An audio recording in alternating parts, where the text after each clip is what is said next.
Welcome to the Royal College of Physicians of Edinburgh's Case Notes podcast. Over the next few months, we're going to work our way around the body head to toe, exploring different body parts and organs and their history in a cultural, medical, social sense. We're going to hear from a historian or curator about their work studying these body parts and their history. And we'll finish up each episode by exploring some of the recipes that were developed in history to treat that part of the body.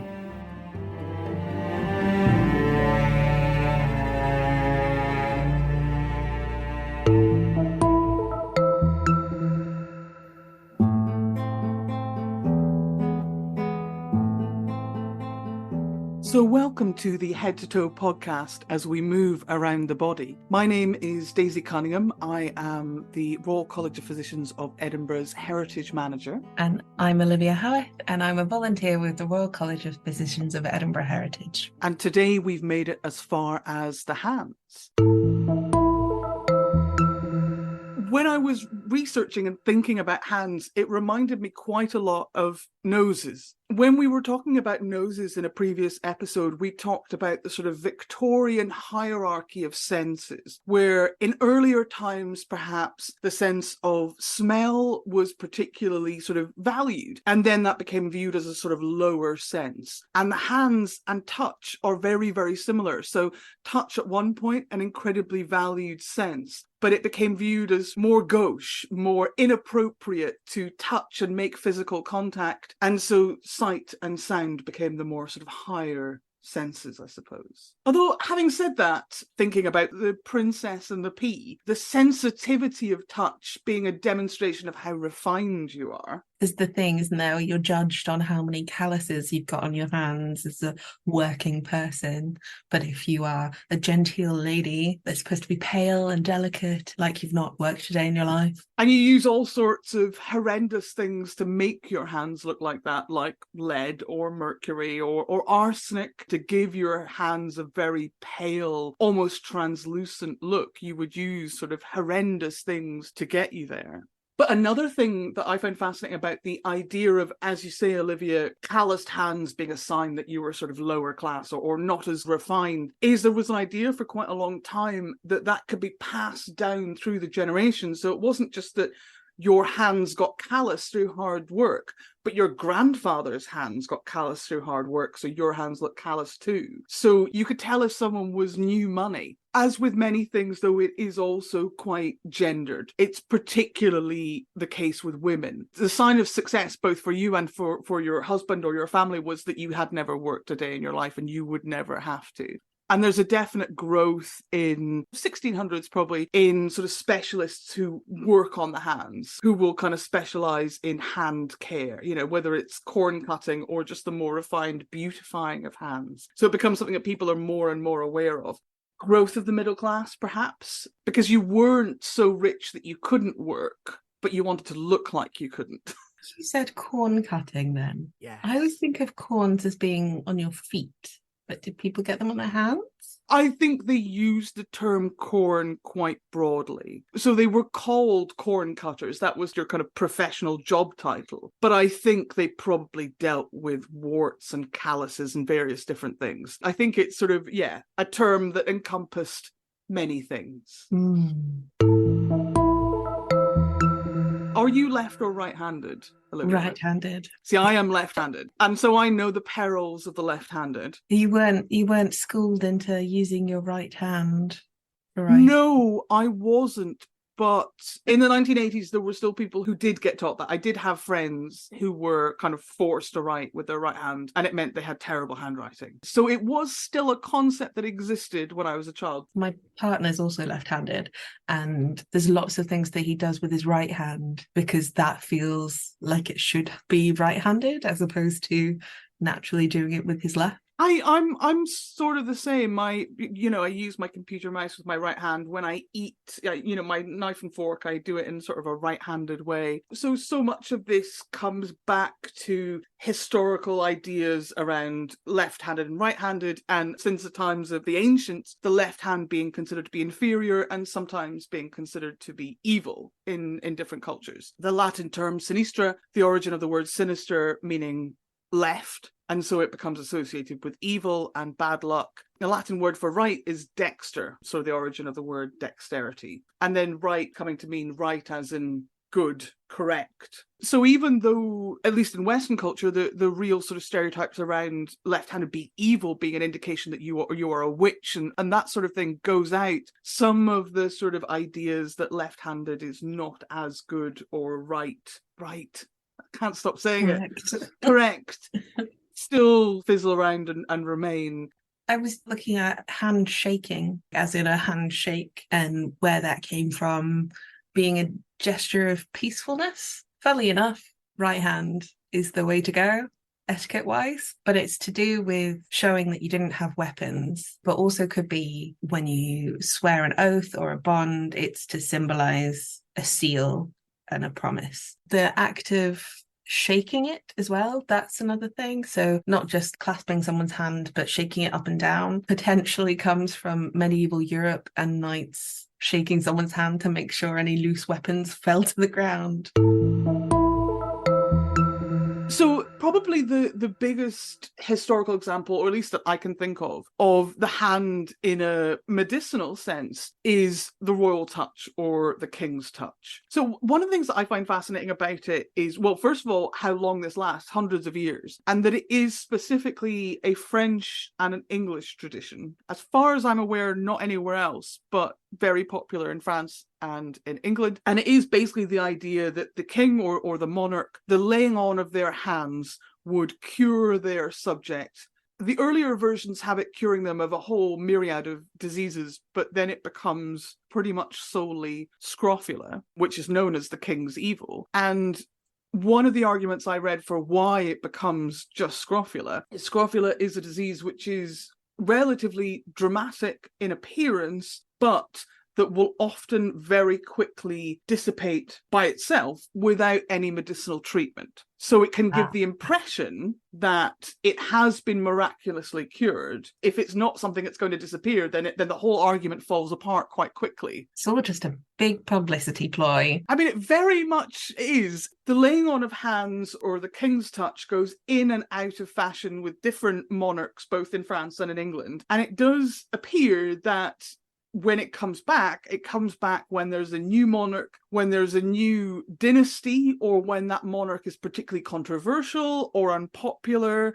So it really is sort of a marketing ploy. A lot of monarchs are like, I'm already popular, I don't need this, why would I bother? But then if Charles II comes back post Oliver Cromwell, he has, a reason to want to use the king's touch. I did read that in general, French monarchs touched more people than English monarchs, apart from Charles II, possibly because he was trying to be popular. The figure that I found quoted that he touched over 92,000 scrofulous people. And it's interesting because it's very difficult to know the motives of all the people involved. So on the one hand, you could certainly argue that it's a huge process receiving the king's touch. Assuming that you don't live in London, you've got to get a certificate from your local church minister or priest saying that you have scrofula and that you have not previously received the king's touch. You then have to travel to London, which obviously can take a very long time. You then have to wait there to be seen by the king's surgeons, and you could be waiting for weeks, sometimes even months, so that they can inspect you to determine whether you have scrofula or not, and then you get to be in the presence of the king. So this is a process that almost certainly will take months and months. Do they really, really believe that this works?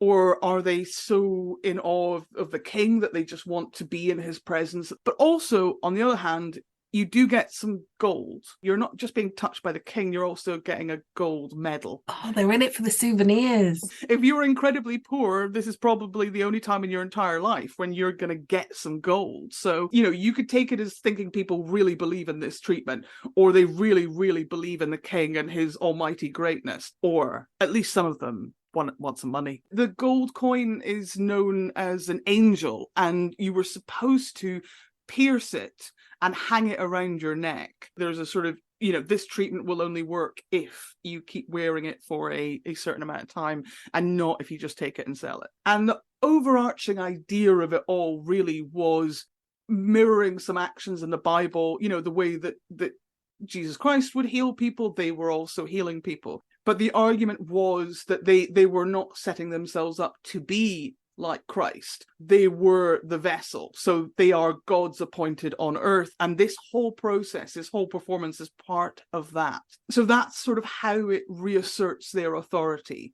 You'd also read that it was normally between Michaelmas and Easter, when it was really cold, potentially you're less likely to contract the disease when it's cold. Or the king would be less likely. I mean, that would absolutely make sense, because there is a risk involved, of course, of choosing to lay on the hands. So yeah, someone like Charles II weighs up the pros and cons and goes, overall, it's worth it. The other thing that I was thinking about was, of course, hand washing being a hugely important part of medicine. So I'm guessing you may have heard of Semmelweis, Olivia. Mm-hmm. So picture the scene. Okay. 1840s Austria. I can't describe to you what that was like because I don't know, but try and picture it anyway. Okay. 1840s Austria, and Semmelweis, who's a physician, the hospital that he is working in has two separate maternity wards, one which is staffed by male physicians and the other which is staffed by female midwives. And Semmelweis notices that the mortality rate on the male staffed wards is much higher. And he has a bunch of different hypotheses as to why this is the case. One of his theories was that if you were being treated by a man, you would be more likely to be nervous or uncomfortable. Perhaps you would lie differently during birth because you would be awkward. Or perhaps if you had any pain or any problems, you wouldn't tell him, whereas you would tell a woman because of the sort of social conventions at the time. So he has lots of different theories that he tests out, but it turns out to be that the male doctors are carrying out postmortems, examining cadavers, and then not washing their hands before they assist women in childbirth. So he tested his hypothesis by having the doctors wash their hands, not just with soap, but with a sort of chlorine solution, and the death rate absolutely plummeted. But his findings were roundly rejected, first by the Vienna Medical School, and then he worked elsewhere. He wrote articles, he published a book, and he did not manage to convince people, or not enough people, to make any sort of difference. There's a few different versions as to what happened next. I think the most popular version, or the most talked about version, is they had a breakdown and ended up in a mental institution. A sad ending to that story. He was too soon, unfortunately. Ahead of his time. Germ theory, when it comes, and also Semmelweis in his sort of earlier demonstrations, really shifts the notion of what being clean means. Because up until then, you look at your hands and go, well, there's nothing visible on my hands, so my hands are clean. Whereas later we have a much more microscopic definition of cleanliness, and people are just offended, I think. Just being told that you're not clean. People don't just go, oh, I don't agree with you, in the way that a lot of medical and scientific theories are bandied around at this point, and people disagree with each other. The reaction to Semmelweis is something else. It's more extreme. And I think it is that it sort of offends them to their very core, almost. Typhoid Mary had that, didn't she? She was just utterly disbelieving that she could possibly be the cause. Yes, there are some scientific theories or scientific understanding which questions society in a really fundamental way, which is different from, oh, I've discovered a new medicine. You are fundamentally changing how I view myself and the people around me.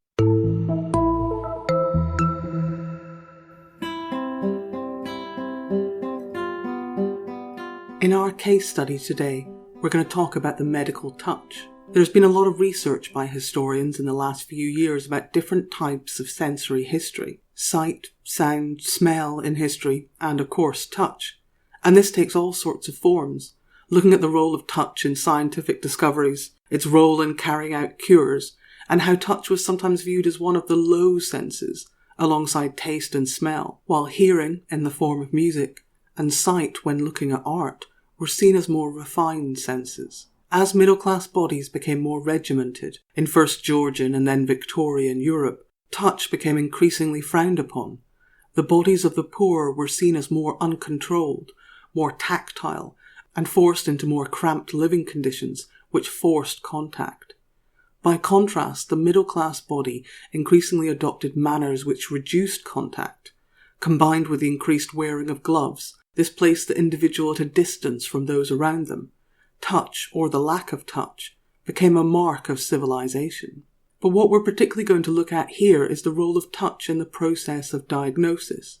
In the 1700s, physicians were limited in terms of how they could examine their patients, restricted by society's ideas about what was modest or proper. The physician was also viewed as a thinker, not a toucher, someone whose job was to analyse and deduce, not to get their hands dirty. The hands-on work was the role of the surgeon, while the gentleman physician used his mind instead. And there are a few big examples of the problems with this approach, including the failure in the 1770s of physicians to identify the abdominal cancer of the philosopher David Hume, his condition remaining undiagnosed until Hume was visited by a surgeon, John Hunter, who was more willing to perform a physical examination. This division began to break down during the 1700s, and physicians began to carry out more detailed physical examinations of their patients, including identifying tumours by feel and examination of the genitals to identify venereal complaints. In the 1750s, the Austrian physician Leopold Auenbrugger developed percussive or sounding techniques which involved tapping on the chest to assess the condition of underlying tissue and body parts. This could identify important signs in a number of diseases, including consumption. Advances such as this related directly to internal medicine, the remit of physicians, and so encouraged increasing use of physical examination techniques.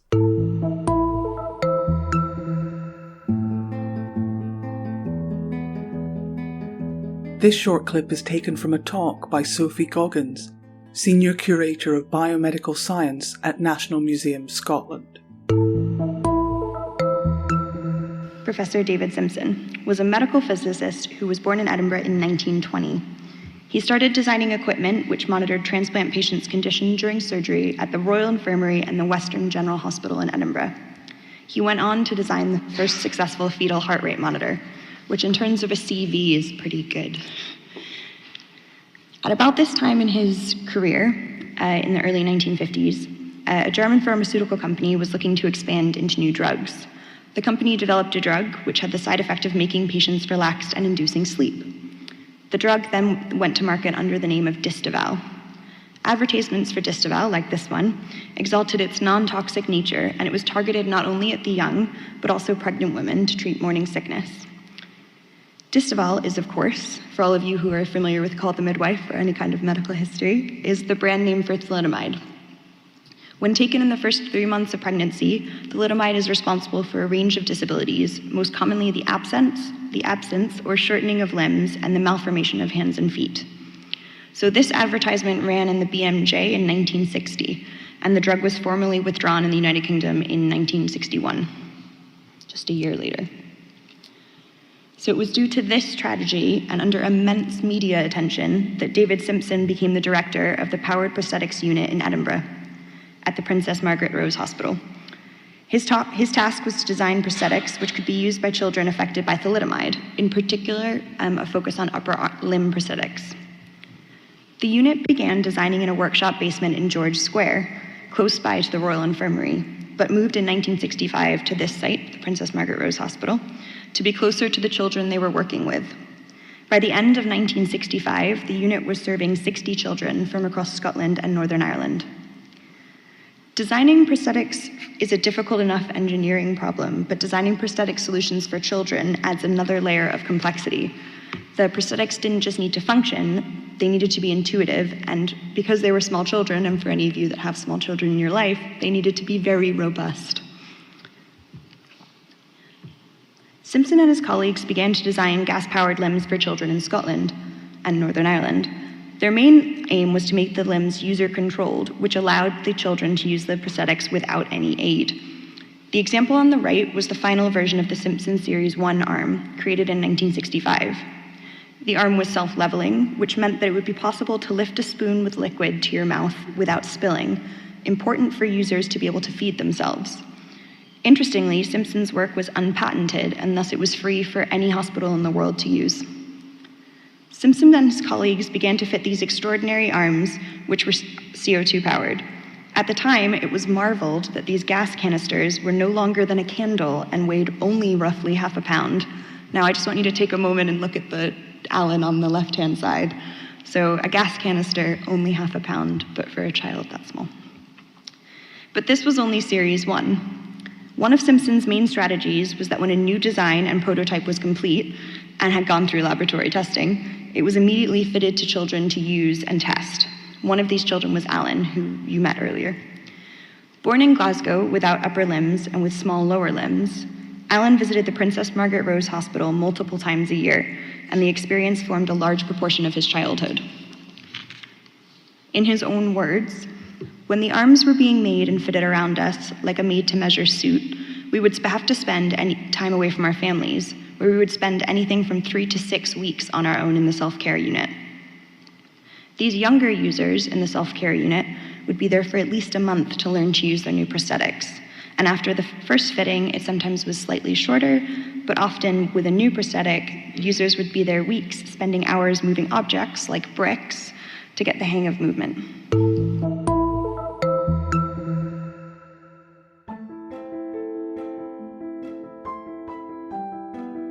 Welcome to Recipes of Yore. We're going to explore some unusual medical recipes from the past. The way in which the word recipes was used in the past is a bit different from how it's used today, so it could mean recipes for cooking, for medicine, or even recipes for cleaning products or cosmetics.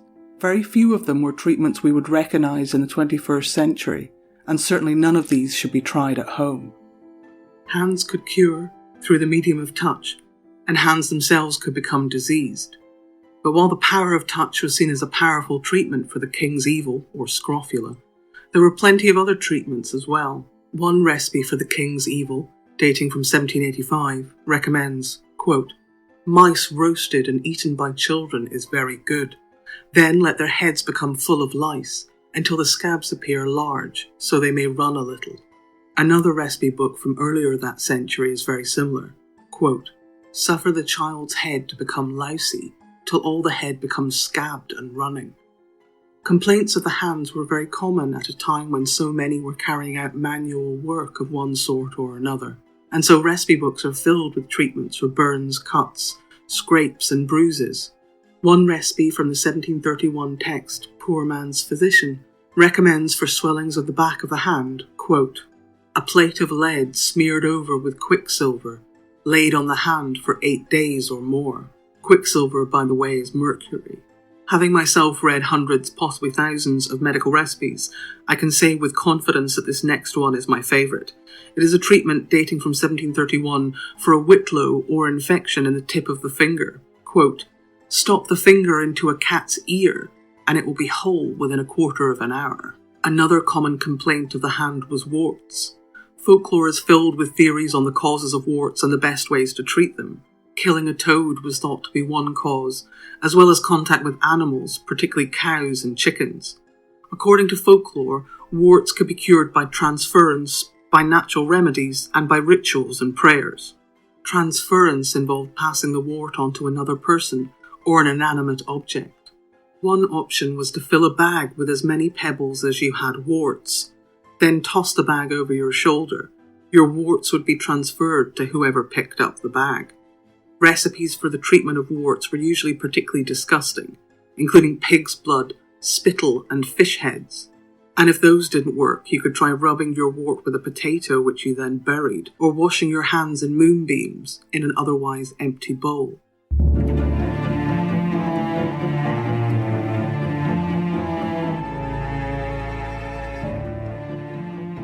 Thank you for listening to this Case Notes podcast. If you enjoyed this episode, please subscribe, click like, or leave a positive review or comment. We really appreciate it because it helps us get higher in the rankings and reach more people. Thank you.